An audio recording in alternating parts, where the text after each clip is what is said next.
So HBCU Game Day official touches down in Nashville Finally. for the first time. We've had some photographers who love to cover TSU, but Stephen J. Gaither and myself, Tolly Carr, here. And man, this was a great maiden voyage for us. UAPB comes in. Tennessee State fans probably not happy with the outcome, but what a game. It came down to the final second. Yeah, from a neutral observer, it was a very exciting game, especially that second half. TSU made some big plays, and they made a nice catch by Newbold at the end to tie the game, but credit Arkansas Pine Bluff. They had 50 seconds left. Some teams would just sit on and say, hey, let's go into overtime, let's take our chances, but, the coaching staff there believed in their offense, and, their kicking game, it kind of let them down. So, well, when you can't make an extra point, it just makes sense. If you can't make it from the 3, I don't think you're going to make it from the 16. And, just think about last year from Jackson State, we got 3 blocked and we went forward and we didn't make it. So I said, I trust my offense. We got 10 starters back. Coach Gales does a great job, but we do that every Wednesday. I think the scenario this Wednesday was 1 minute. You had to go 80 with one timeout. Well, let's take fans back, Stephen. We were busy with the HBCU tailgate tour, as you can see, so we kind of missed the first half. But coming in, starting the second half, UAPB was up 19-10. And then Tennessee State turned to Chris Rowland, who scored a touchdown early in the third. He got a lot of touches, and they went back on top, and things were looking pretty good. But UAPB comes right back. Yeah, they were rolling. Chris Rowland might be our favorite for FCS Player of the Year right now in offense. He's had over 500 yards coming into this game, and this is only the 4th game of the year. So he had a great game. Newbold on the other side had a good game as well. He made that clutch catch, and you're thinking, hey, this maybe is going into overtime. But UAPB, this is a team that, last year we bloody Saturday them when they lost by 90-6, and but they believe in what they do. They played good against TCU. Then they have got on the roll lately, and this is their 3rd win in a row. They're 3-1.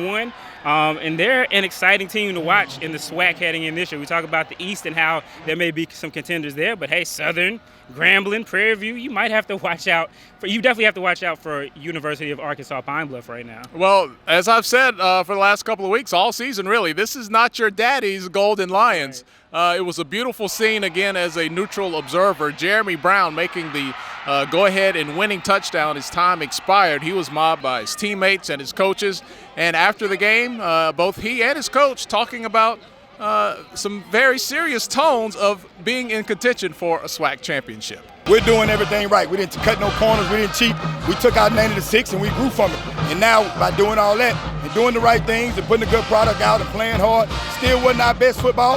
But I think now you can win when you play bad as long as you do the right thing. So I'm just proud of and testing the fortitude that them young men. We was 0 for 4 in the last 4 years, and we wanted to make sure the seniors went out with a bang. So we got some seniors that can say I did beat Tennessee State. Hey, we working every day. We trying to get this SWAC championship. So, Stephen, of course, they have to believe, UAPB, that they can get it done. Man, we're just getting to the part of the season where B.J. Jones says we start to shake the tree a little bit. Right. Can you seriously consider UAPB a title contender in the SWAC this year? You have to. I mean, they have, they've got 2 FCS wins. They beat up on Alabama A&M, who folks think might be a contender in the East. So, they've won in the SWAC. They've won outside of the SWAC, and even against TCU, they held their own for an FBS team. So I really like the look of this team. Going in, we knew they had a great 2-headed running back game with Williams and Taylor, but they showed that they can pass the ball as well too. The Lions are dangerous. This is not Mufasa. This is young Simba, and they're ready to make up some noise in the SWAC West. So, and we've heard some noise here in the stands as the fans were leaving. A little bit of grumbling on the Tennessee State side. It's always rough for them the last few years, at least in the OVC. But they've been able to hang their hat on faring well in their HBCU portion of the schedule. But even that's been rough so far this year for Big Blue. I mean, they got a fight from Mississippi Valley State. Who saw that coming? No offense to Valley. I mean, there may be somebody in the West that they're going to shake. They've got, they lost to, they had an FBS loss to Middle Tennessee State, but then last week they got the loss to Jackson State, and then they got the loss here to Arkansas Pine Bluff. So they are 1-2 in the SWAC.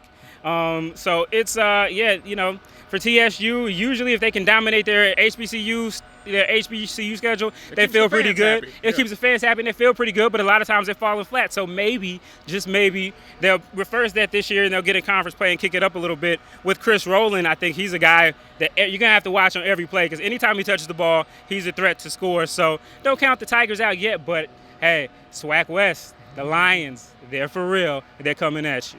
It's been an exciting day on this Saturday in Nashville, Tennessee, our maiden voyage for what we're calling HBCU Game Day proper here at Hale Stadium on the campus of Tennessee State University. He's Stephen J. Gaither. I'm Tolly Carr. We had a great time this weekend. Thanks for hanging out with us here at HBCU Game Day.